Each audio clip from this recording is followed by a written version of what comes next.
It's a pleasure to be back in this room. I absolutely love this room. Had many important events here, so I'm glad to contribute yet another one.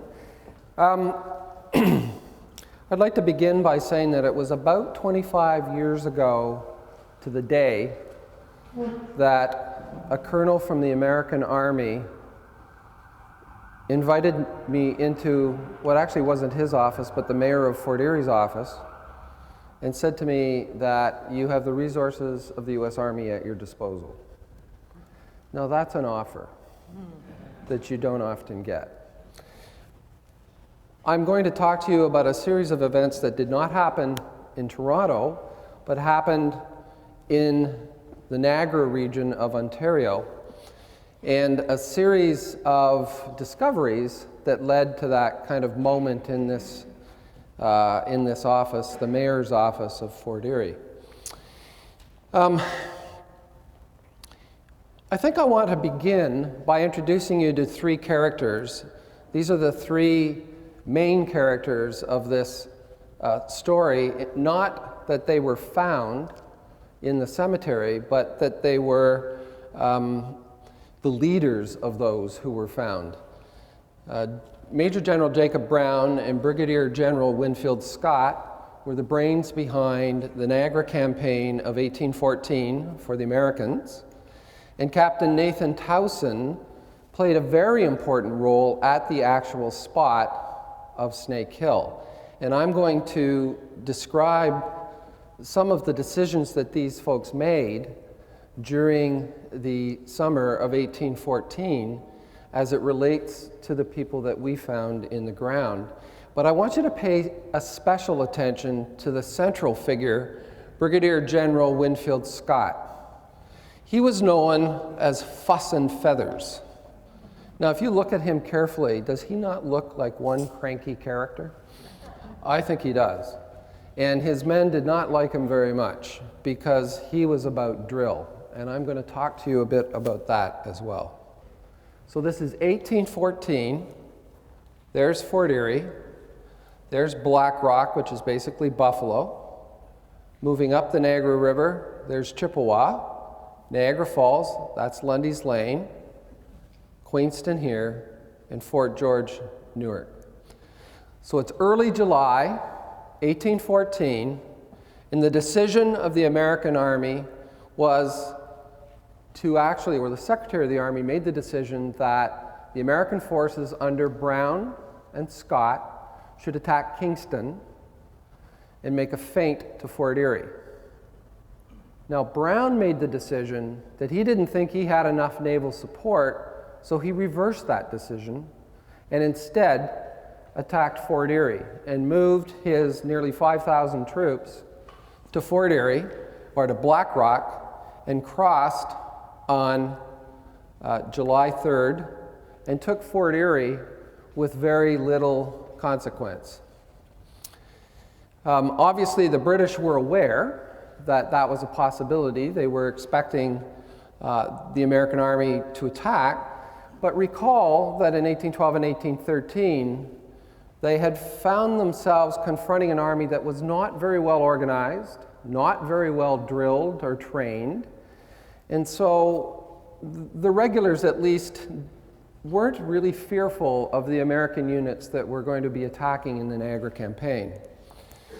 Well, what happened is, having taken Fort Erie quickly, they moved along the river, and they weren't sure where the main British force was, and the main British force was in Fort George and moving south.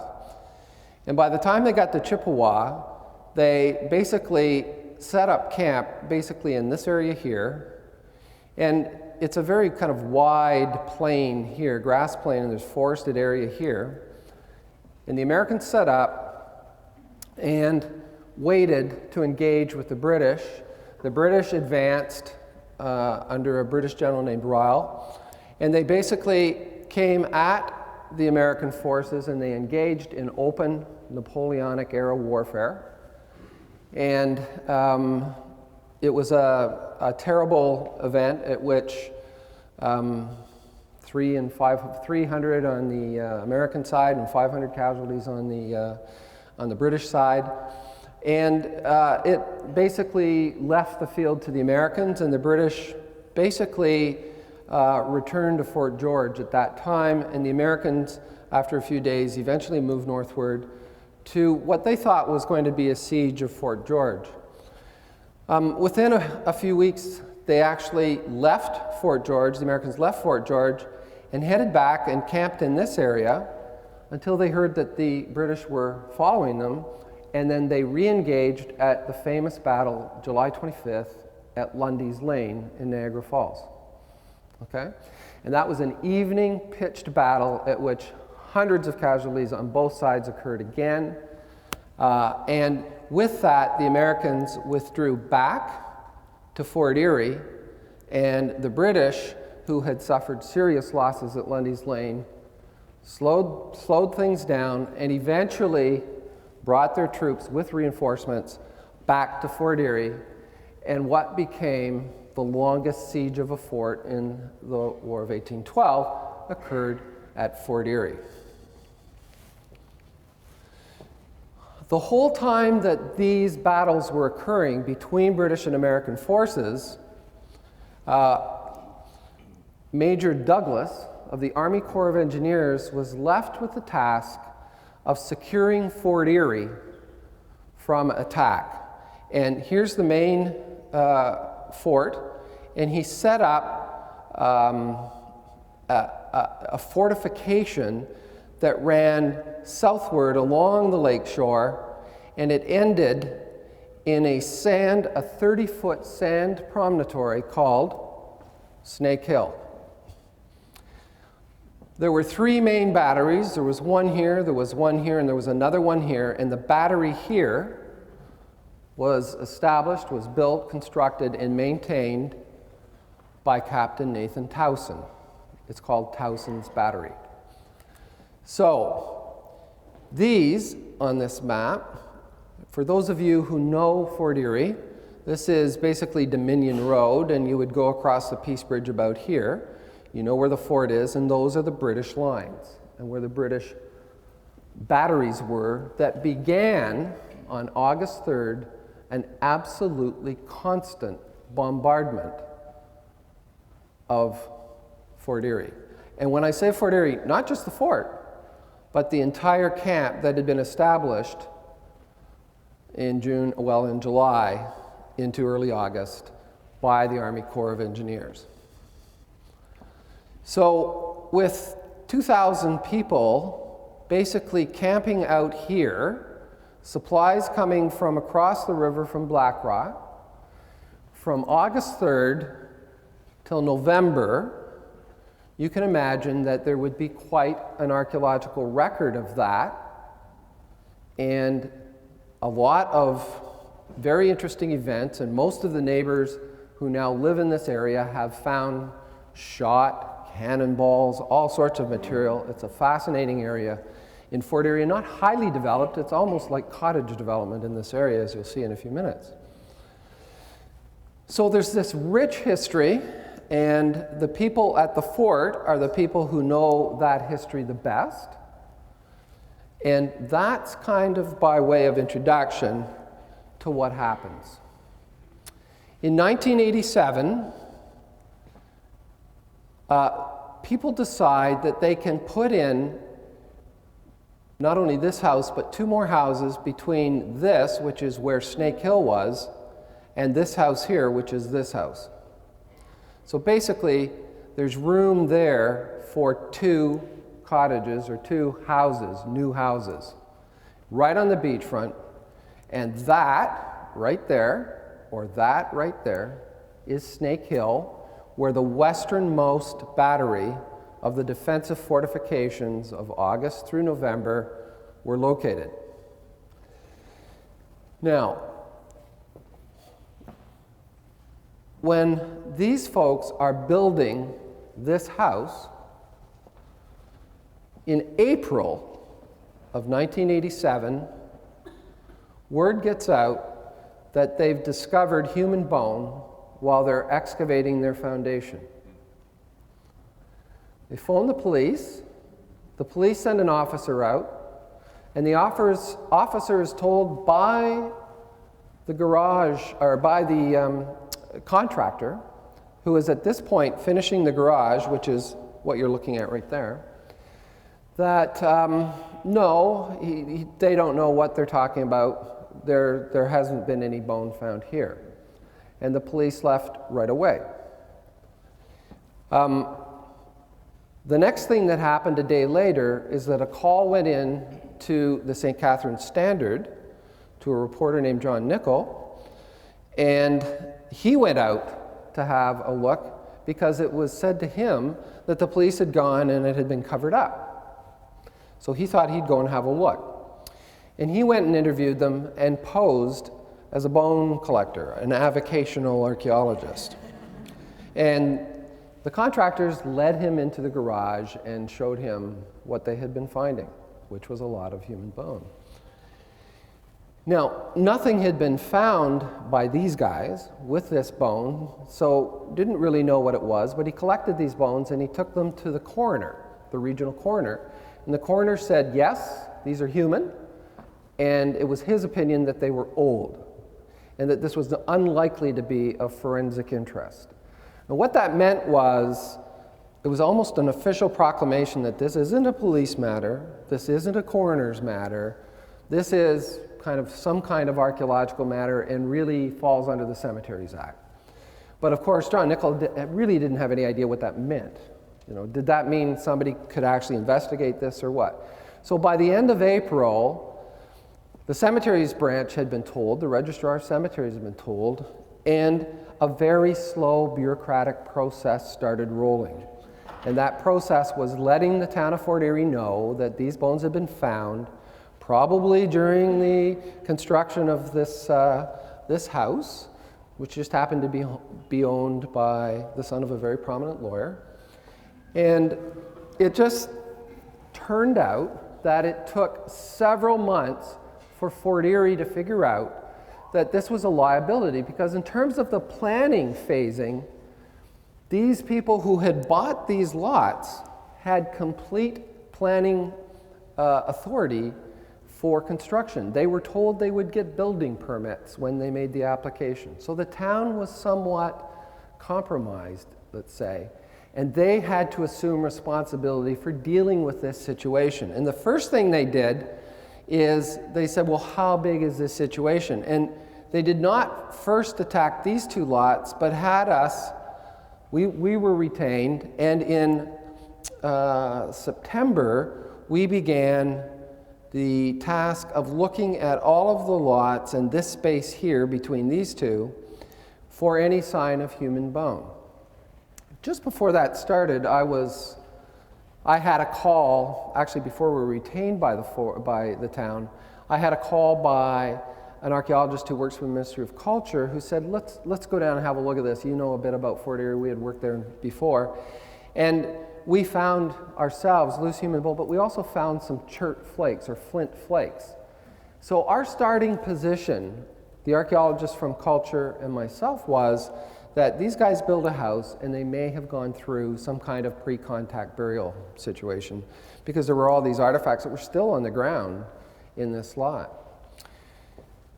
So when we began the work looking at these lots, and we actually took a machine in and removed the topsoil to see if there were any grave shafts or anything like that. And those properties were all absolutely clean. We did find that along the lakeshore there were still pockets of chert flakes and pre-contact artifacts. So we knew that people had been in the area, and we certainly knew that further north along the lakeshore there was a massive archaeological site. But we couldn't really quickly figure out how it related to what was found at this house. So we began on that lot between Snake Hill and what's known as the Gorge House. And we used a gradle to remove the topsoil, because when you dig a hole through topsoil, meaning a grave shaft, you dig through topsoil into subsoil, and when you fill it back in, it leaves a stain. And you can actually see a rectangular stain where the hole was dug to bury someone. It's called a grave shaft. And that's what that stain is there. That's a grave shaft. And here it is in the field, and by this time it's November, and that's the first burial that we found. He ended up being called Grinner, for obvious reasons. And this is the method we used in every burial by pedestaling them and creating a platform around which we could work to work on the remains of each of these people. On the day that we found this, there was a reporter named Harry Rosatani, who was a freelancer, who sat in the driveway in his car while we were working. He had no idea that we had found anything, and didn't until we found this first body. And in the process, proceeded upon the finding of human remains, because he could see, there was nothing to constrain him from coming up to where we were working, proceeded to phone every major newspaper in the Niagara region and in Buffalo to tell them about the story. Now you might think, well, geez, that's a very kind of good thinking reporter. It had nothing to do with that. He was a freelancer.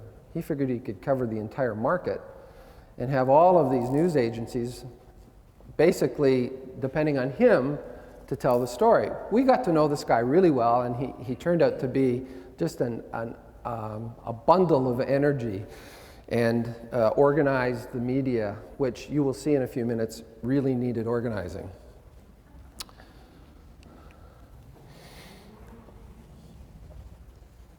Once we had found that there was more than one, we had a cemetery. And very quickly in the process, we found buttons that had this little script eye on it. And we had no idea what those buttons actually were, because it was the first time we had been working on a War of 1812 site.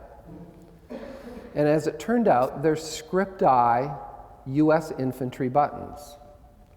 And the minute that Tim Shaughnessy, the director of the museum in Fort Erie, saw that button, he came over to us and he said, "You guys are dealing with a U.S. cemetery." And because of its location, we knew enough about the history of the region to know because of that location, it could make sense. We thought we were either within or just outside of the American camp in the late summer, fall of 1814. But most of us thought that everybody had been retrograded back to Buffalo and buried on the American side, because that was the American practice even then. So when we found more than 2 or 3 and we knew they were American, this same reporter thought that it was a good idea to call the White House and the Pentagon. And he did so, and believe it or not, he got their attention. And that led to the day that my wife Debbie, who's here, and who was an archaeologist and was working on this site, in fact that's Debbie right there, we ended up getting called to the mayor's office from Toronto. We had found these first bodies, but we'd gone back because there was no structure to deal with this. There was no contract, there was nothing to do here, but the town was just trying to decide, well, what do we do with all these bodies sitting in these 2 lots? And we showed up, and we were ushered into the mayor's office, and I paint you a picture, and it's the complete truth. The mayor's in the corner on a chair, and there's an American colonel on the phone in full dress uniform, tons of brass, medals, the works, feet up on the mayor's desk, sitting in the chair, and beside him, 2 other chairs with full dress uniform, another lieutenant colonel and a major, and they were there basically to take charge of this situation. And they had taken charge of the mayor's office. And they were in the process of organizing a massive crew from the Smithsonian and from the Armed Forces Institute of Pathology in Washington to come and deal with this. And the mayor turned to me and said, can they do that? And basically I said to him, well, actually, no, they can't. You have to be licensed here to do this, but I'd love to talk to you about what you could offer, you know. And that led to a conversation that led to the famous offer, which was, Dr. Williamson, you have the resources of the U.S. Army at your disposal.